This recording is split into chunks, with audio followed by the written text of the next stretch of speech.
রিক্সাওয়ালাকে আপনি কেন বলেন? আপনার থেকে আপনার চাচার বয়সী, আপনার বড় ভাইয়ের বয়সী, এই রিক্সার এদিকে আয়, কেন আপনি তুই করে বলেন?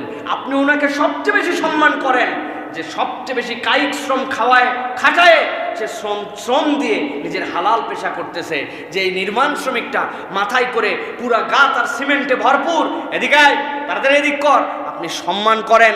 রাসূলুল্লাহ সাল্লাল্লাহু আলাইহি ওয়াসাল্লামের নির্দেশ দিয়ে আপনি তাকে সম্মান করেন। আপনি বুঝান যে আপনি কষ্ট করে নিজের শরীর খাটায়, আল্লাহ রসুল বলেছেন আল্লাহর কাছে সবচেয়ে প্রিয় খাদ্য ওইটা যে নিজের শরীর খাটায় ভেঙে কামাই করে খায়। সেই ভাই আমার হালাল কামাই করছে, আপনি তাকে রেসপেক্ট করেন। আপনার থেকে ছোট হলেও তাকে আপনি সম্বোধন করে তাকে আপনি আল্লাহ রসুলের দেওয়া সম্মান অনুযায়ী সম্মান দেন, তবে বোঝা যাবে যে আপনি শ্রমের দাম দিতে শিখেছেন। আপনি আগে মানুষের শ্রমের দাম দেন, সে যাই করুক, হালাল করে আলহামদুলিল্লাহ, উৎসাহ দেন।